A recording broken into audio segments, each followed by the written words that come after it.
Well, in this little video I talk about what this is for, a little bit more about this, and my solar sail design. Enjoy.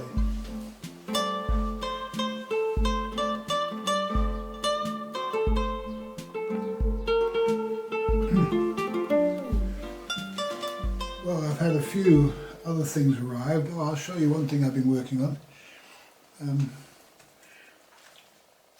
Been wondering what this is all about. Why did I get this? You know, do I really need it right now? But I got it, and it's actually so that I can start my engine and find out what needs doing on it whilst it's parked up on the hearth.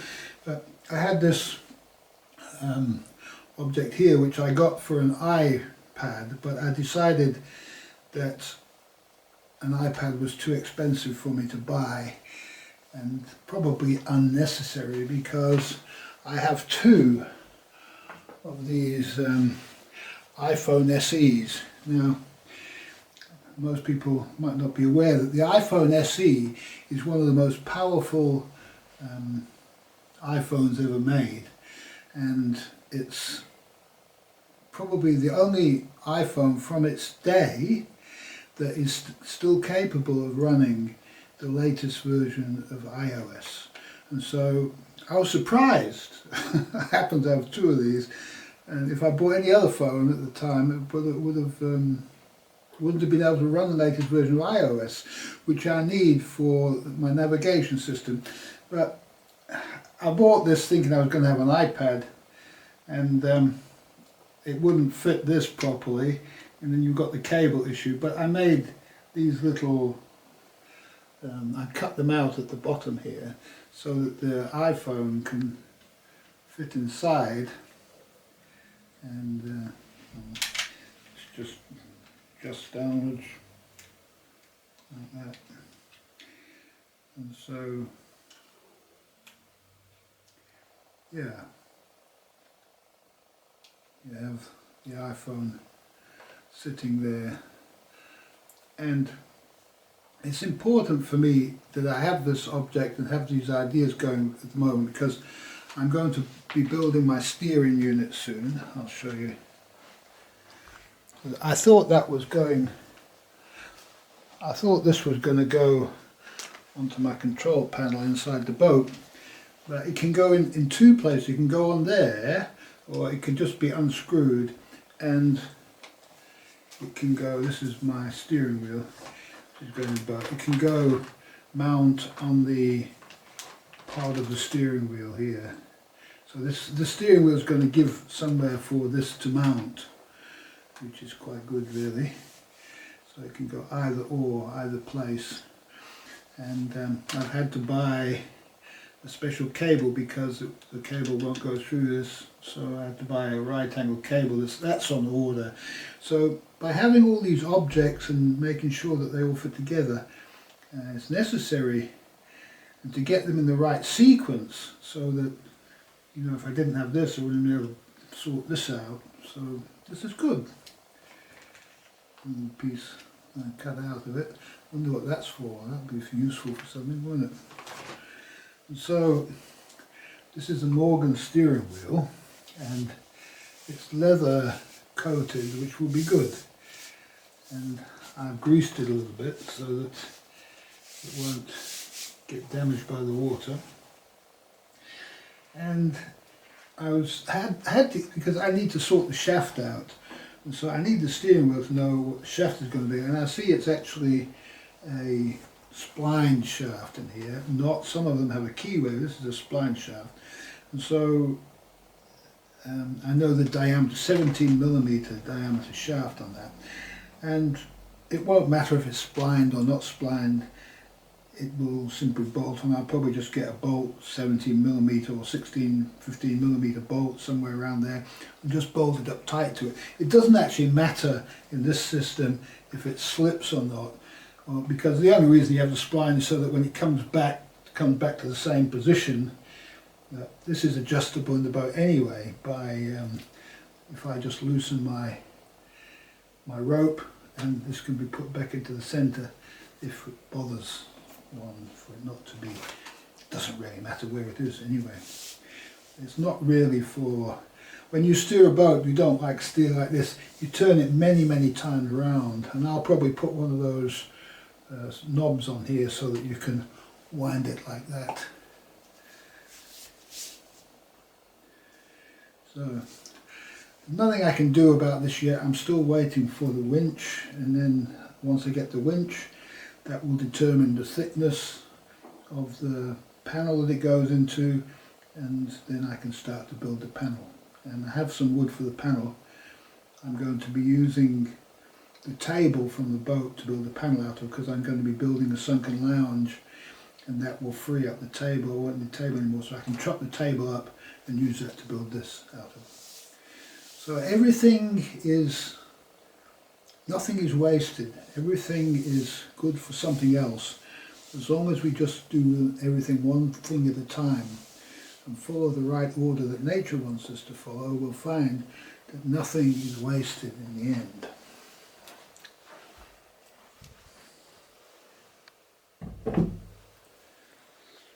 Okay, let's have a look at this diagram over here. I've been working on this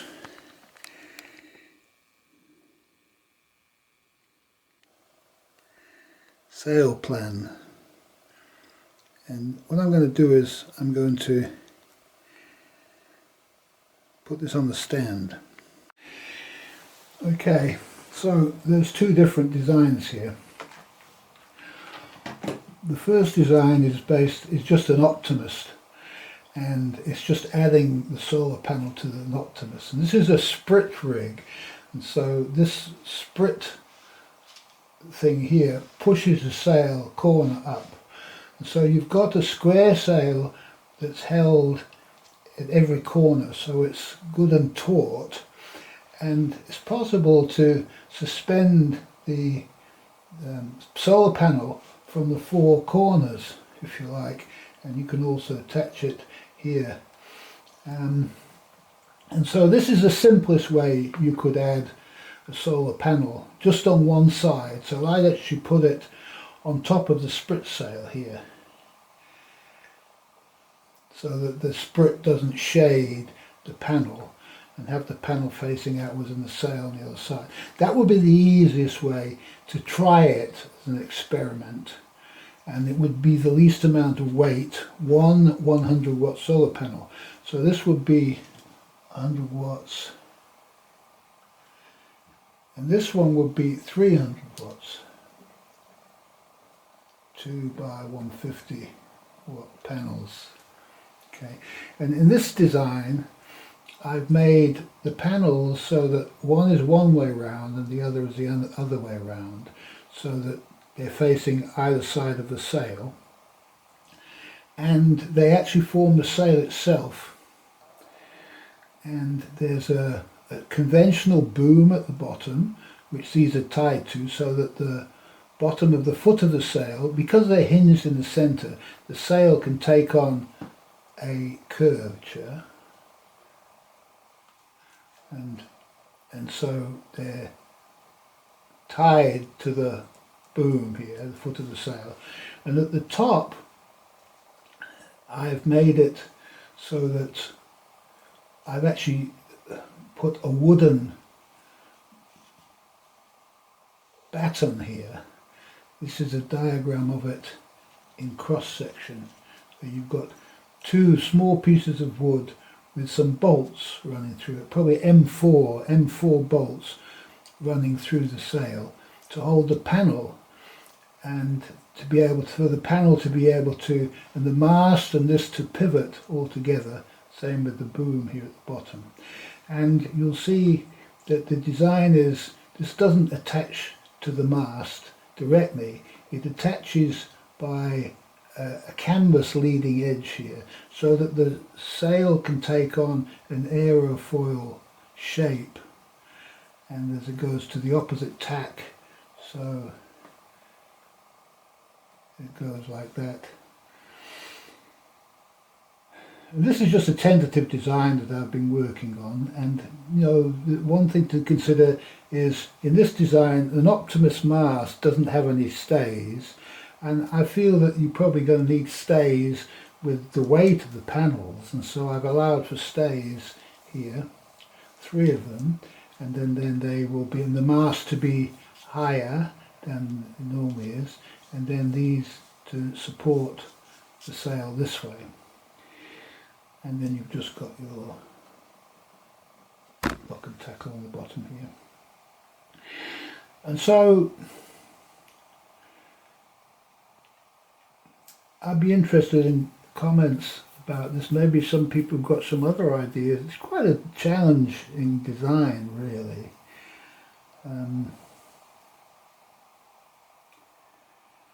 And it is just a prototype, just to see how it goes. And having this much weight aloft, I'm not sure. We've got the weight in the bottom to balance it, and so, you know, it's necessary to make the thing and try it out first before we know. The other thing is if we're going to have stays or not have stays, this affects how I'm going to put the sail on my sailboat as the wind vane. And so this is obviously simpler because you can just plonk it in and take it out again. But this is obviously more robust, probably better in the long run to do it with the stays. Just a bit more complicated and more things to stow, you know. This is nice because it's simple. I'm not sure whether it can be done like this without the stays. If we do it this way, we've always got this problem of this crossing over the panels, and I feel this way is going to be a little bit more better for the solar power, really. One problem we've got in the whole design is there's no real way of reefing the sail or of... Well, there is actually. No, there isn't. No, there isn't. No, there isn't. There isn't. I'm just thinking you might be able to fold this in some way.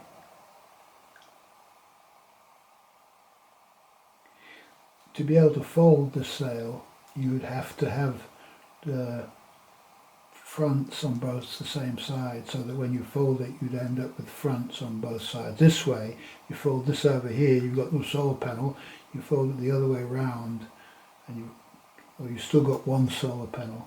You really want, if you're going to fold it, you really want to keep your 2 solar panels. So then you'd have to have it just on one side.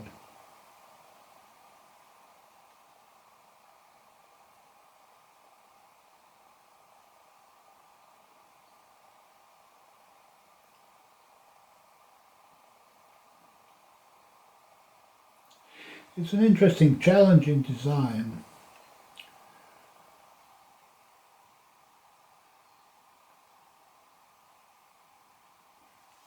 If you're able to fold these panels, then you end up with twice the strength, which is quite a good factor for, you know, if you're in a storm or something like that. So I'm starting to like this idea of being able to fold the panel and only have it on one side. And if you want it on 2 sides, you can fold it. So if you're in port, for example, you can just fold the sail, and then you've got the double-sided, and you're not actually using it as a wind vane, and you only extend it like this if you want a more powerful wind vane. I'm going to work on this.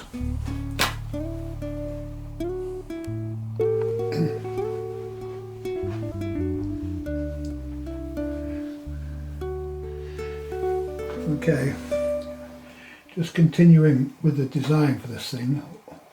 This is the first diagram I drew, which is a cross section of the sail as it hinges. So there's a hinge over here. And this is all done much bigger than what it would actually be. These would actually be very small pieces of wood, as insubstantial as it's possible to make them. And we have a hinge, and then we have an ability to bolt the two sections together so it forms one unit.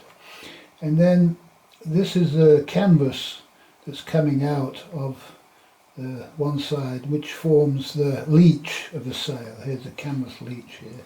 You can see it's drawn one above the other here. And as it opens out, so it opens out, and we've got rings on here so that we can suspend it, and also that we can push in two rods, aluminium rods, probably tubular aluminium, which will then become a gaff and a boat hook respectively. For so these double as this for this purpose.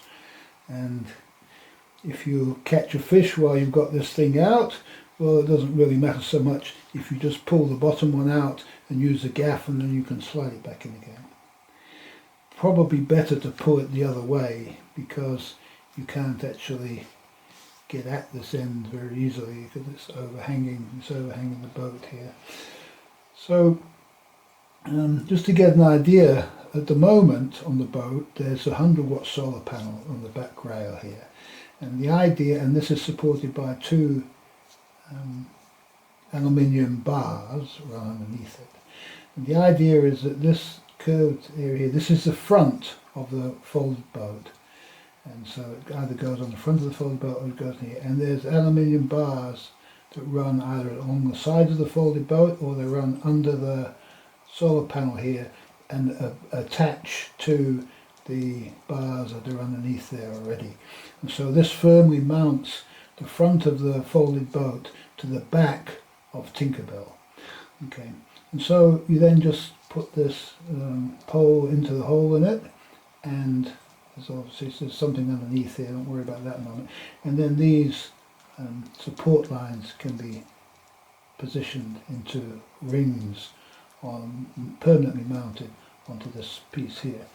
And so those will be in there, either in there, and we'll need another ring here if it's in the other way round in the boat. So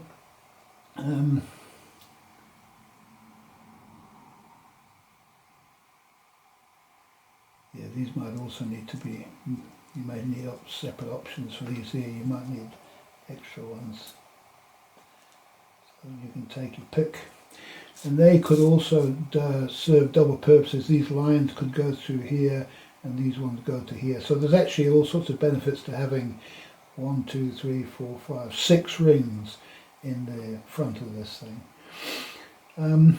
Okay, and so we got the panel folded, which can be used in a folded position as a wind vane, or if it's light winds we can bring it out into the double position.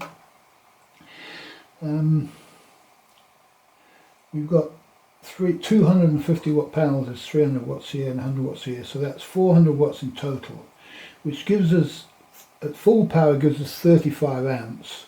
So say 30 amps at 12 volts is enough to drive the Bison 68 at the 4th speed without a battery, more than enough. And so the idea is to get as much solar flowing as you're consuming whilst you're using the outboard, and so that you're not really using the battery except if the sun goes behind into the shade or something like this, or you get shaded by a sail or something. Just the best that you can possibly get out of it.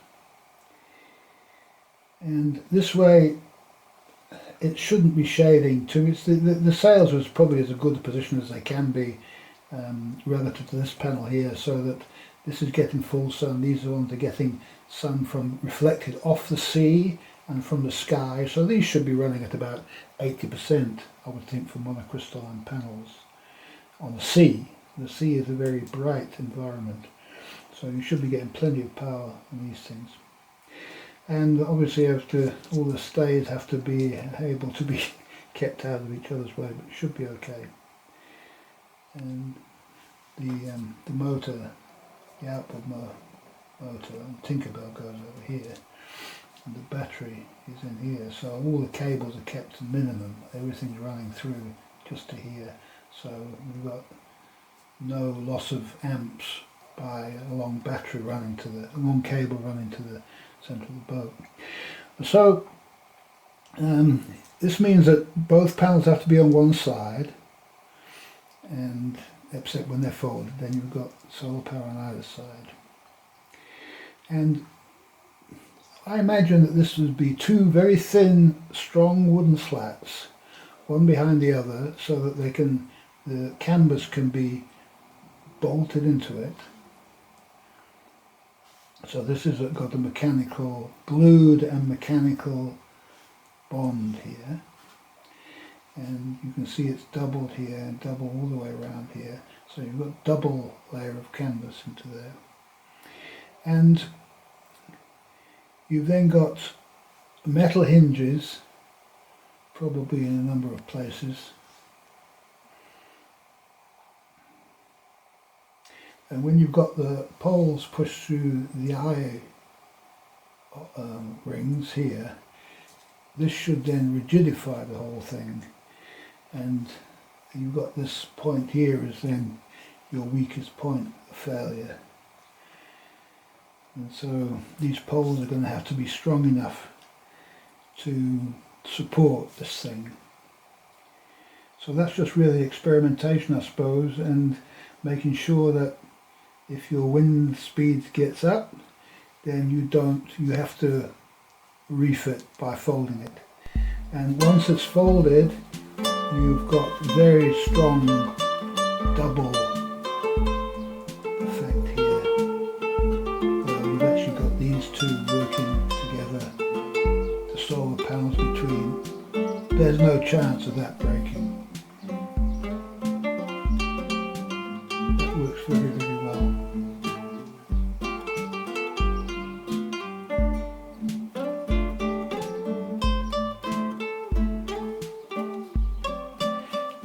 I can't think of a better way of doing it. So, anybody's thoughts on the subject, I would be interested in.